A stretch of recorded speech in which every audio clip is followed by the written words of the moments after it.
దేశ రక్షణలో ప్రాణాలను లెక్క చేయకుండా పోరాడిన సైనికుడాయన అలుపెరగని తెగువ ప్రదర్శించి ఉగ్రమూకలను మట్టుపెట్టాడు. తీవ్రంగా గాయపడి మృత్యువుకు చేరువయ్యాడు. చికిత్సతో బయటపడి కదలలేని స్థితికి చేరాడు. ప్రస్తుతం తన కుటుంబాన్ని ఆదుకోవాలని వేడుకుంటున్నాడు.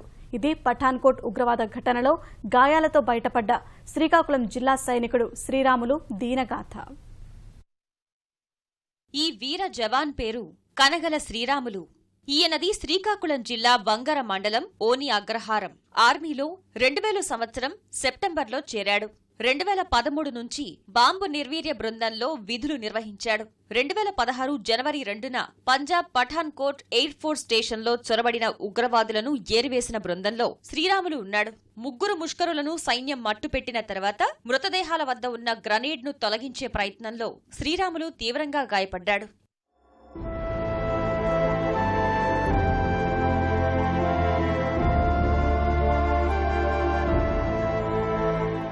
పఠాన్కోట్లోని సైనిక ఆస్పత్రిలో శ్రీరాములుకు ప్రథమ చికిత్స చేశారు. పరిస్థితి విషమించి కోమాలోకి వెళ్లగా ఢిల్లీలోని రీసెర్చ్ అండ్ రిఫరల్ సైనిక ఆస్పత్రికి తరలించారు.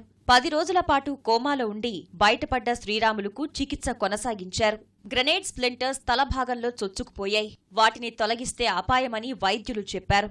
బంధువుల సాయంతో స్వస్థలం చేరిన శ్రీరాములు ప్రభుత్వ సాయం కోసం ఎదురు చూస్తున్నాడు.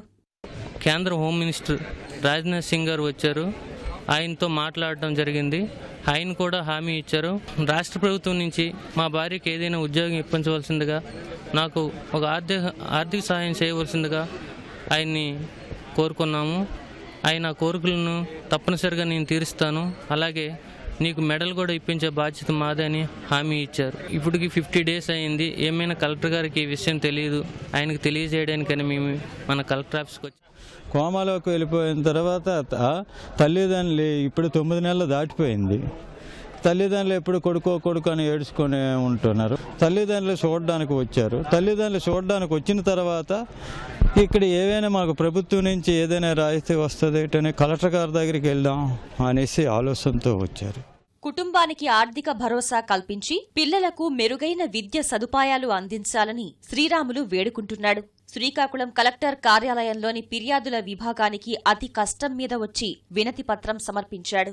మేము ఈ దినం వెరిఫై చేసి కలెక్టర్ గారి దృష్టిలో పెట్టి ఏ విధమైన సహాయ సహకారాలు ప్రభుత్వం నుంచి అలాగే జిల్లా యంత్రాంగం నుంచి ఆయనకి ఇవ్వాలి, తప్పకుండా ఆయనకి ఇవ్వవలసిన సదుపాయాలు ఇచ్చి ఏవైనా రుణ సదుపాయాలు కల్పించవలసిన రుణం కూడా ఆయనకు కల్పించి ఉద్యోగం ఇవ్వగలిగిన మన నిబంధనల ప్రకారం ఆయన భార్యకు ఉద్యోగం కావాలని పెట్టాడు. నిబంధనలు వెరిఫై చేసి ఏ రకమైన చర్య తీసుకోగలమో కలెక్టర్ గారి దృష్టిలో పెట్టి తప్పకుండా యాక్షన్ తీసుకుంటాము. కనగల శ్రీరాములు మృత్యుంజయుడైన జవాను. దేశ రక్షణే ధ్యేయంగా అలుపెరుగని తెగువ ప్రదర్శించి సర్కారీ సాయం కోసం ఎదురు చూస్తున్నాడు.